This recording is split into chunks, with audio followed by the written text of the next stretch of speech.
transcending history and the world, a tale of soul and swords. Welcome to Classic Game Room. Does a soul have a blade, an edge, or a caliber? It doesn't matter because this is Soulblade, or Soul Edge depending on where you live, the precursor to the popular Soulcalibur series on the PlayStation. Check out the fancy CGI intro for this game. It's Soulblade from 1996, published by Namco, also known as Soul Edge in Japan. The beginnings of the popular Soulcalibur series. And what's really impressive here is, well, the game. It's remarkably playable. And looks great, something that can't always be said for these mid-90s fighting games. Now, if I had played this one back in the 90s, in addition to Bushido Blade, another weapons-based fighting game, I would have had to buy both of them. Although, sadly, the Bushido Blade series is no more, while the Soul series has endured like the Wheel of Fate spinning through the bonfire of heroes' destiny filled with mist or whatever bullshit they spew in those games.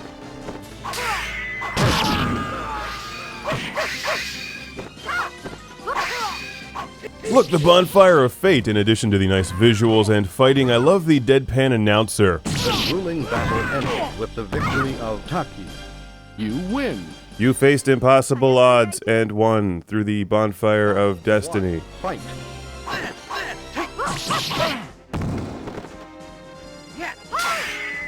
We've been watching a bit of the arcade mode and the Edge Master mode. The grueling battle ended with the victory of Taki. A cool feature where you fight opponents and then take their weapons, which can be used in other modes of gameplay like the arcade mode. So we'll beat the crap out of Mitsurugi here and take his sword and then get my ass kicked a few battles later because the Edge Master mode is pretty tough. So we'll pick our weapon here, skim through whatever ridiculous storyline this game has, and promptly get ass kicked. The grueling battle ended with the victory of Li Long. You lose. Here's a look at the playable characters, most of whom will be familiar to fans of the Soulcalibur series. Fight.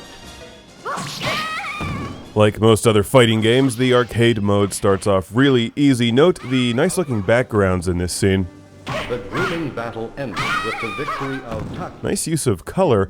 Even by today's standards, Soulblade looks good blown up onto an HD TV. This is a PlayStation 1 game. I'm playing it through the PlayStation 3 for this review. Taki stood again against an impossible enemy. You lose. If you put yourself back into 95 or so, you may remember the fighting game landscape was dominated by arcade games like Street Fighter II and the Mortal Kombat series. You don't shoot fireballs or freeze your opponents. In Soulblade, you rely on your fighting skills and weapons.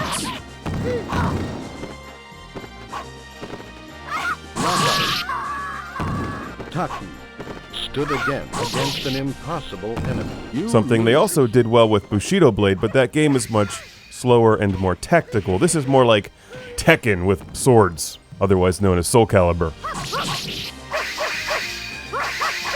You fight with quick button combos that you can learn through a nice practice mode. This also has a survival mode and, of course, two-player versus gameplay. Soulblade is a nice game, totally overshadowed by the subsequent Soulcalibur releases. With the victory of Taki. The series has always pushed the envelope in some respects. I remember being really impressed by Soulcalibur on the Dreamcast, one of the first games we reviewed for the original run of the show back in 99 or 2000. With a lot of weapons, gameplay modes, excellent visuals, and fighting, Soulblade deserves to be in your PlayStation collection. It's also relatively affordable to buy these days. A big thanks to our friend Eric from Dallas, Texas, for sending this one to the show. In great condition, too. The game disc itself is very nice looking. So thanks again, Eric. And thanks to all of you for enduring the spinning bonfire of Destiny's courage fate. Time, honor, swords.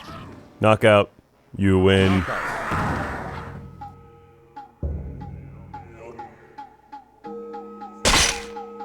だが俺が求めていたものは